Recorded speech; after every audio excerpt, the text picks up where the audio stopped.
3.59 প্রশ্ন 1 জং বর্গের জং 1007 কে সূত্রের সাহায্যে গণনা করো।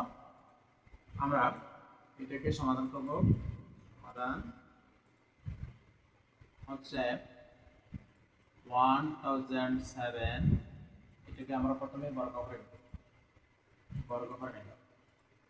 এই আমাদের বর্গফলের কথা বলছে, আমরা বর্গফল নেব প্রথমে। তারপরে এখন আমরা সূত্রে নিতে হলে তো একটা দুটো সূত্র নেওয়া যাবে না, তাহলে আমরা কি করতে হবে, এখানে 1000 লিখবো আর প্লাস দিব 7, তাহলে এখানে হয়ে গেল 1007, অর্থাৎ 1000 লিখলাম আবার 7 দিলাম। এখন উদ্দেশ্য হচ্ছে আমার বর্গ এখানে আছে, তাহলে আমরা 1000 কে এ ধরব, 1000 সমান এ আর 7 সমান বি। তাহলে পরিষ্কার হয়ে গেল যে এটা যেহেতু প্লাস আছে এখানে, তাহলে a প্লাস বি হোল স্কয়ারের ফর্মুলায় যাবে, ইকুয়াল টু হবে a square plus 2ab plus b square. সূত্রগুলো মুখস্থ রাখতে হবে।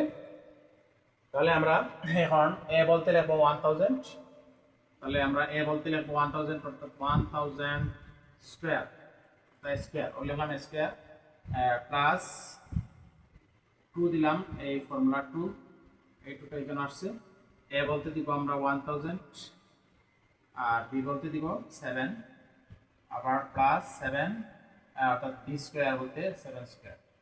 এই হলো ইকুয়াল টু 1000 স্কয়ার মানে হচ্ছে 1000 স্কয়ার মানে হচ্ছে এটা দুইটা, কয়টা, দুইটা, অর্থাৎ 1000 স্কয়ার মানে হচ্ছে এটা দুইটা। তাহলে দুইটা হলে আমরা এটাকে গুণ করলে হবে 1, একটা দুইটা তিনটা চারটা পাঁচটা ছয়টা, তাহলে আমরা এখানে 6টা শূন্য দিয়ে দিব।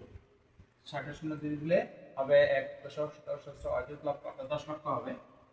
এখানে হবে 10 লক্ষ, 10 লক্ষ হয়ে গেল। প্লাস এখানে হবে 7 আর 2 এখন হলে হবে 14, আর 14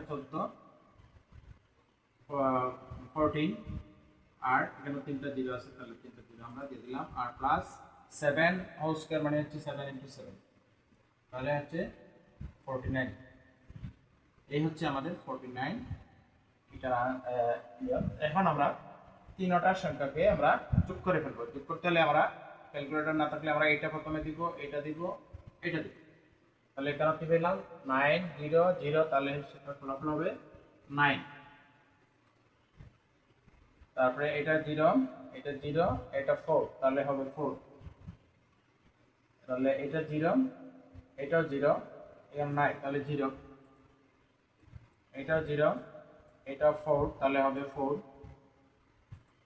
এটা 0, এখানে 1, তাহলে হবে 1, আর এখানে 0, এখানে তো নাই, তাহলে 0, আর এখানে আছে 1, তাহলে হবে হলো কি 1 1, অর্থাৎ 1.17 লক্ষ, অর্থাৎ 10 লক্ষ 14,049।